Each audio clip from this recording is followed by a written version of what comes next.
Hey everybody, hey, we're back at it again with another live stream. It is I, the one and only Tridley. We're going to be picking up right where we left off, maybe about an hour ago. I unfortunately had to end the stream abruptly for a plethora of different reasons. So initially I had stepped away because my little sweet potato princess was getting a little bit fussy. She had pooped and she needed to eat, so I gave her some dinner and then I gave her a bottle and then I topped her off and gave her some breast milk. First she wanted it out the bottle and then she wanted it off the tap. So, whatever little princess wants, she gets, and I am a mother, so sometimes you gotta, just drop everything at the, at the drop of a hat. And, and then we were getting into the swing of bedtime, so I had to put my toddlers to bed. And then by the time I came back, my headset had died, so I needed to give it time to charge. And so rather than keeping the live stream going, I elected to just end the stream and then hop back on later. So I'm probably not going to be up for too much longer. It's not going to be a long live stream. But I do feel like playing a little bit more, and I'm not tired just yet.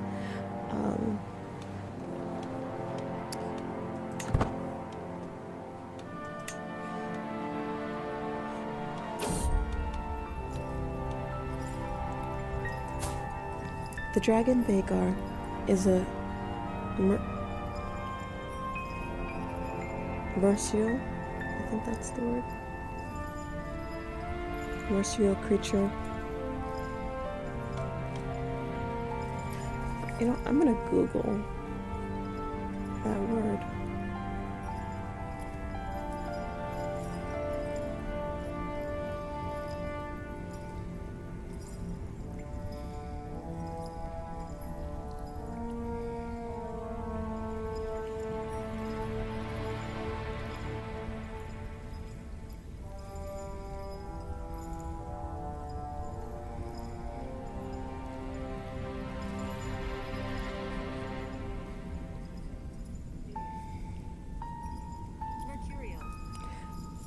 Mercurial.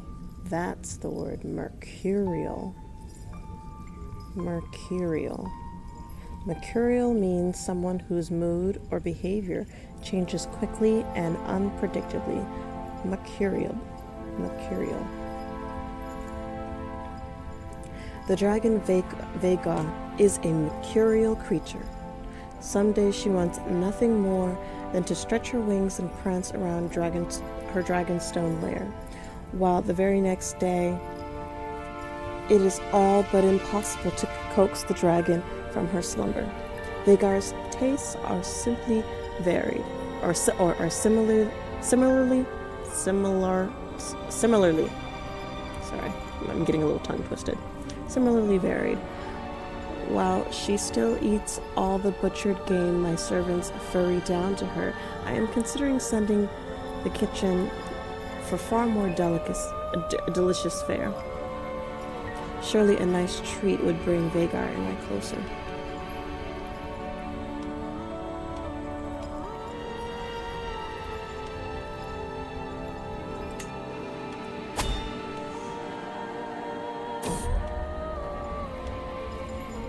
The Dragonstone kitchens work through the night on the offering for Vagar. The meat is tender and moist, and its golden buttered skin crackles near to bursting from the stuffing within.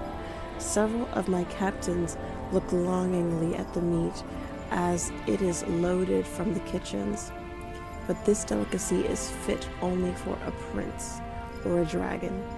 I wheel the cart into Vagar's lair, and am about to call out when the dragon comes lopping in, skidding to a halt just paces away. Her head swivels between me and the cart, and though she seems on the verge of lunging for its tantalizing prize, she holds herself back, pleased to see Vagar heed me so. I speak the words she longs to hear. Havar Zaldaris. I think that's how it's pronounced. The words have barely left my lips before Vagar descends on the meat. I have not seen her this happy in months. Eat well, my dragon.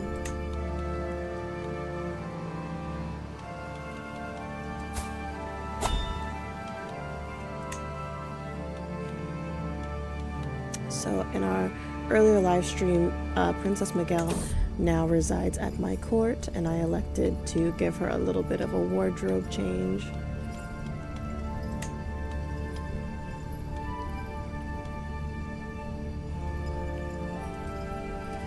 Aegon, my head dragon keeper and Vagar's primary caretaker, has watched my uneven efforts to bond Vagar for many months without judgment, always deferring to my initiative. While the responsibility for bonding Vagar is mine and mine alone, the man is well acquainted with the dragon's tempers and tides, and is, by all accounts, a wiser man than his appearance suggests. Aegon's wisdom and experience could aid in my labors with Vagar. But there is risk. Aegon's remit has always been seeing to Vagar's physical needs, her feeding, watering, cleaning, and entertainment. But the man has never communed with my dragon on that deeper, more spiritual level.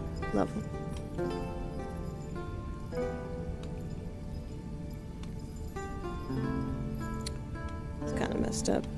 Aegon is but an exotic servant. What would he know of a dragon's heart? I am no monopoly on wisdom. Ask Aegon for help.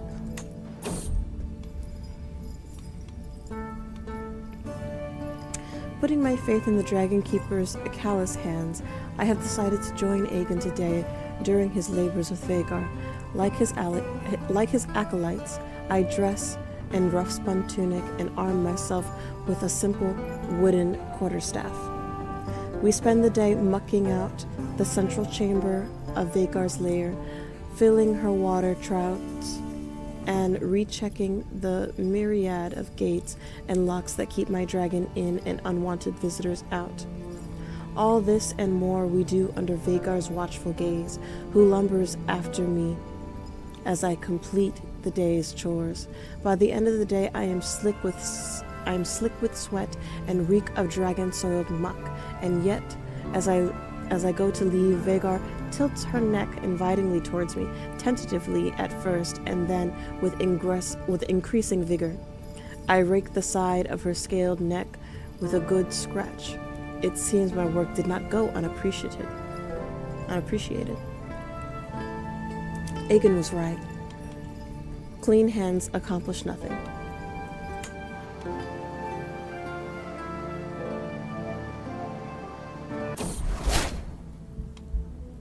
As I woke this morning and observed the first rays of sunshine, it took me a moment to realize I had slept soundly for the first time in weeks. I did not wake up coughing once. It has been a long road back to health, but I find myself in its warm embrace once more. I am glad to be well again.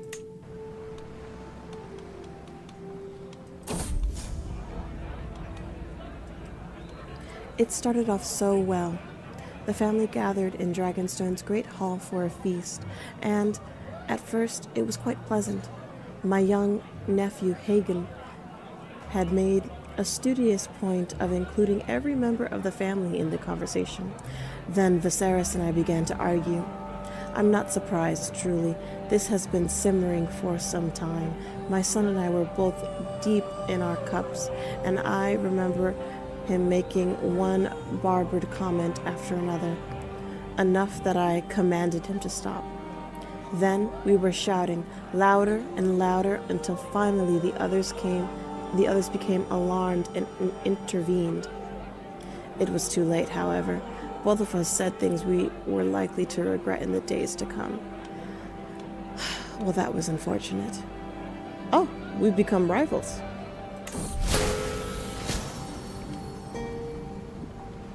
Due to ongoing social hostilities, my tutelage of my squire, Viserys, must come to an end.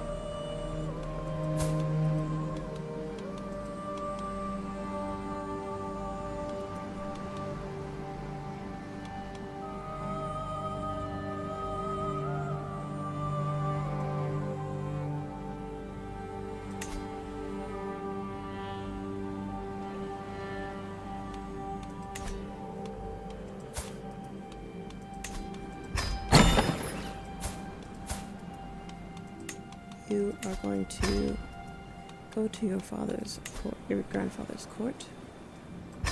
You will be knighted. Oh, he's rejected the offer of knighthood. So look at that. Well, either way, you are going to hang out at your grandfather's court. Go to Grandpa's house.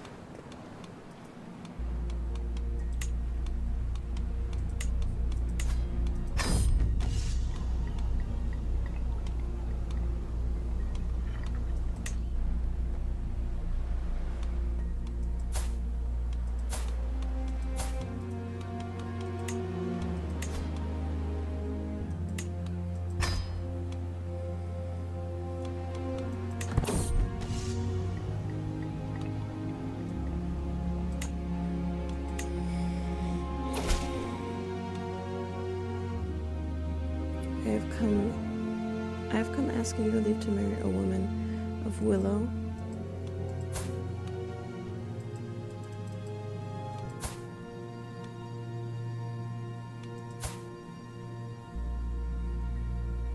I'm aware this means she would come to Dragonstone, but I assure you she is pretty as well as a kind woman and a gentle soul who will be a credit to your court. As your loyal subject, I confidently request you grant me permission to approach her liege so we might be properly wed. Permission granted.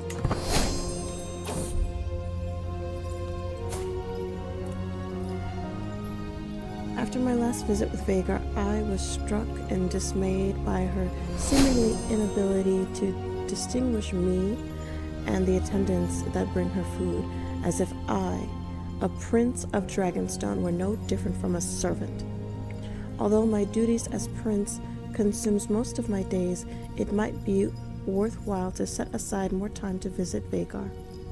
There is, however, risk to such approach, not only obvious danger of spending more time in close proximity with such a vicious predator, but also the risk that Vhagar could bristle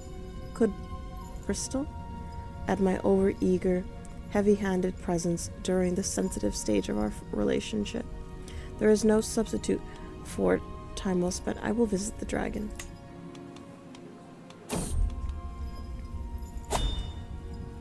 Much as my boyhood teachers shaped me into the man I am today, and in so doing much as my boyhood teachers shaped me into the man I am today, and in so doing earned my appreciation, so too have my efforts to be a more regular part of Vhagar's care earned me a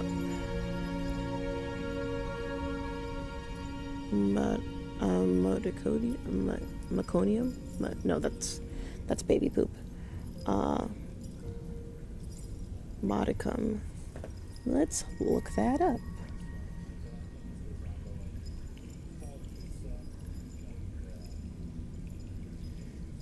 Mod E I.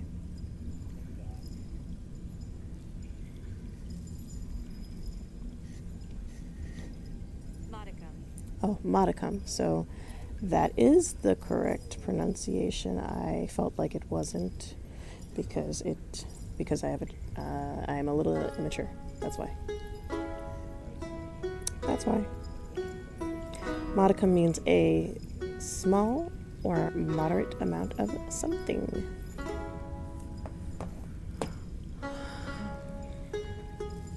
Vagar's care earned me a modicum of the dragon's respect, whereas even a month ago she would have treated me no different than any other porters that bring her meat in and soiled straw out.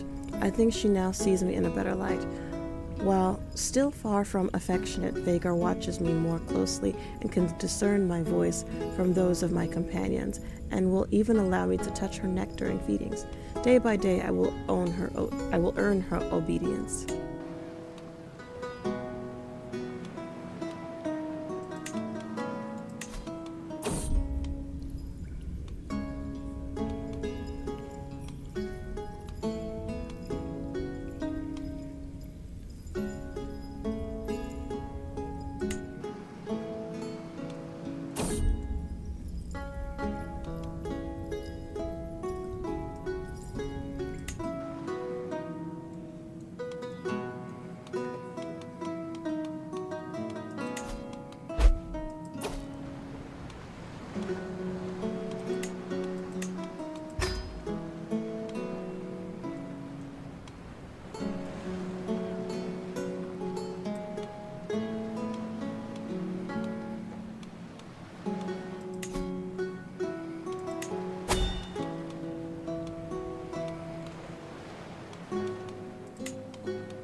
In debt, I cannot do that. Little princess.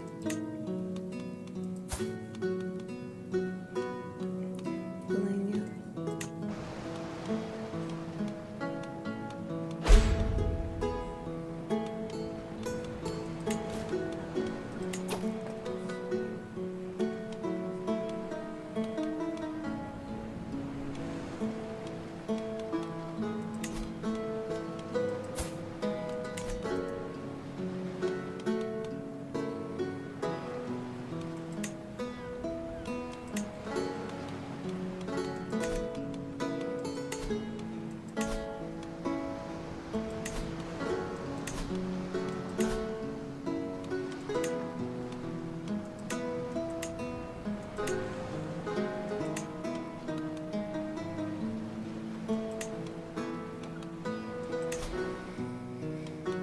How are we going to get the money on?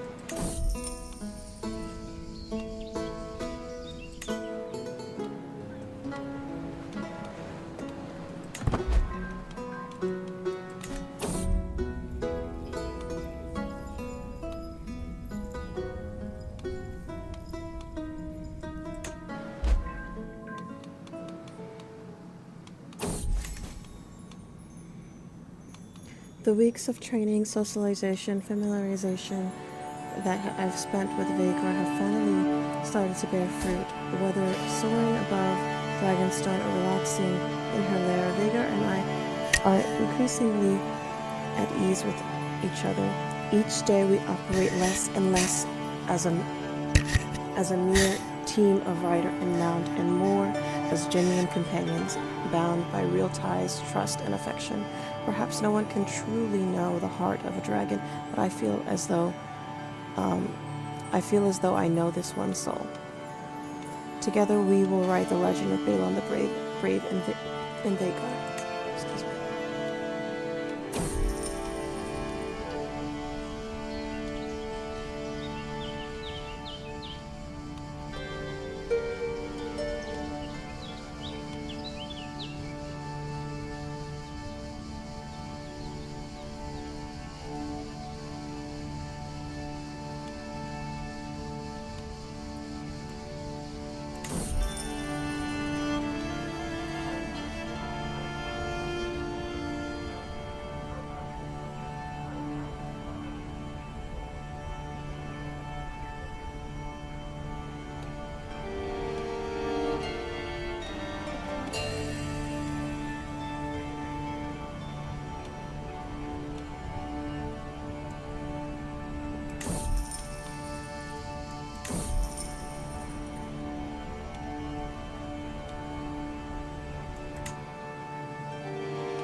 Vagar purrs with anticipation as I climb into her saddle.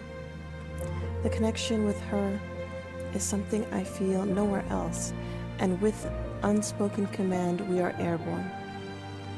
Vagar roars in approval as I pull the reins back, driving her higher and higher. We climb as if pulled upwards by the gods themselves. And then breaking into silence, the only sound is the wind rushing over her wings. Up here, above the clouds, with the sun on my face, I am free. Free from duty, free from worry, and free from all earthly burdens. I feel that I know every dragon... I feel that I know every dragon rider... I feel what I know every dragon rider has felt. The keen desire to keep flying beyond the known world, endlessly chasing the horizon.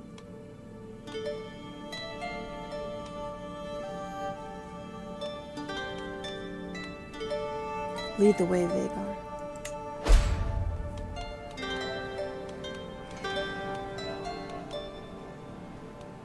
Damon died of a broken heart, mourning over his widow. Prince Balon, we have had our differences in the past. Don't you agree that it's time to let bygones be bygones? My son and heir, Viserys gestures from me to him. Whatever is between us, let us start anew. Yes, let us.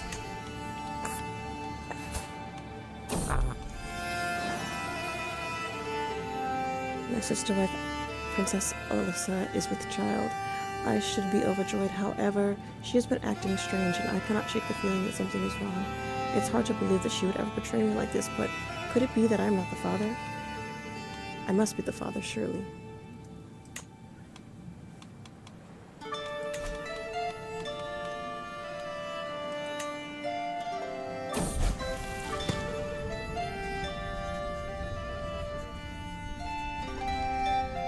A moment of carelessness can have dire consequences.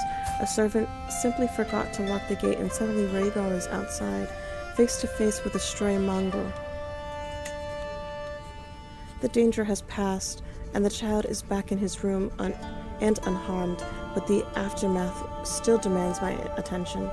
I wasn't scared at all, Rhaegar announced proudly. I could have fought a whole pack of wolves. A bold and indomitable spirit. I approve. Why does it have this flame?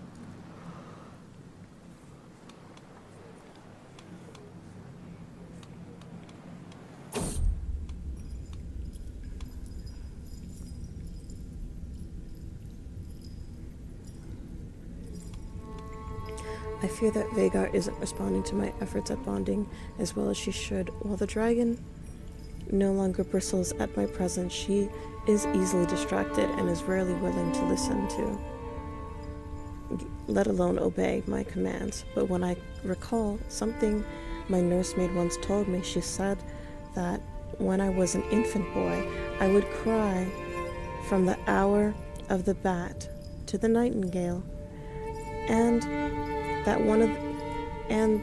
the one thing that could snap me out of it was these tirades. One of these tirades were her sweet songs.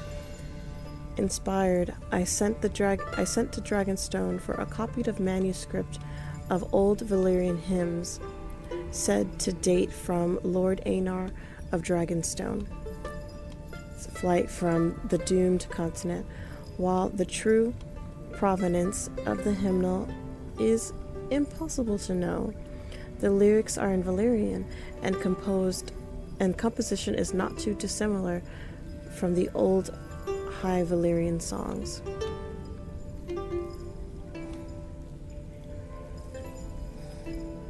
I will sing the old songs.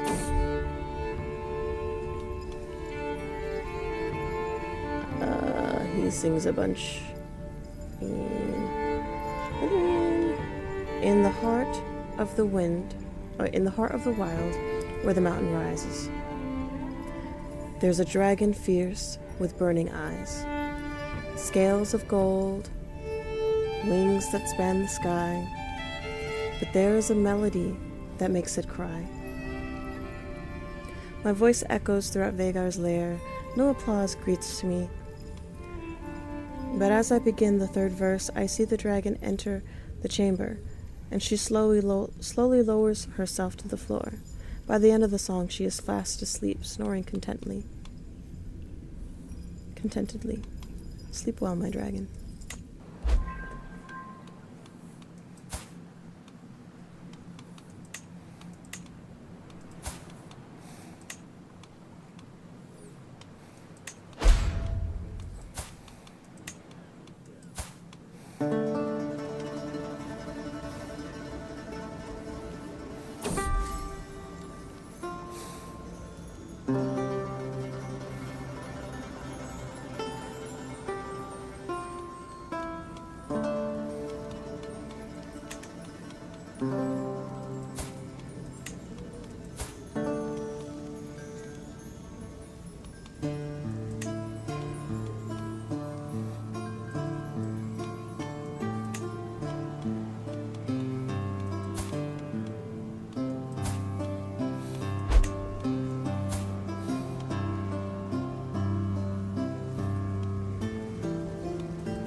Born arrogant, okay?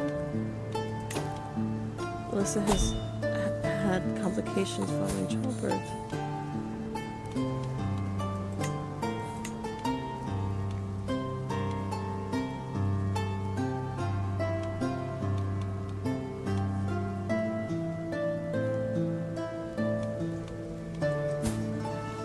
Born arrogant. Interesting.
The reason why I did that, because I don't know if you noticed that when I went to her profile, it had pregnancy negation. So after Lena and Lenore were born, she wouldn't be able to have any more children, which is why I had originally changed her house to Valerian, because then she wouldn't have been able to have any of these kids before they were before or after they were born.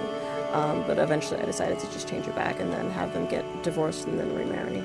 So that way it would just completely remove that pregnancy negation thing.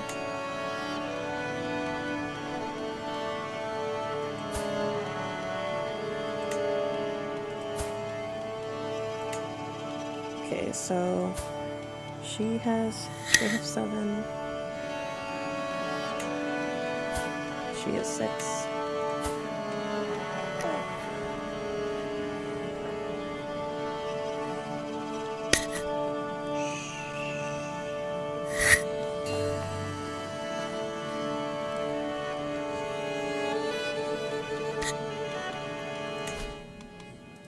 Okay guys, I'm gonna have to call it here because my baby's kind of waking up and I don't want her to wake up. And also my butt's hurting while sitting in this chair. I've been sitting in a while. So I'm just gonna save and call it a night. I know it's pretty long, I'm really, really sorry. But hopefully, if we don't lose power during the snowstorm, I'll be back at again with another live stream tomorrow. Bye bye for now.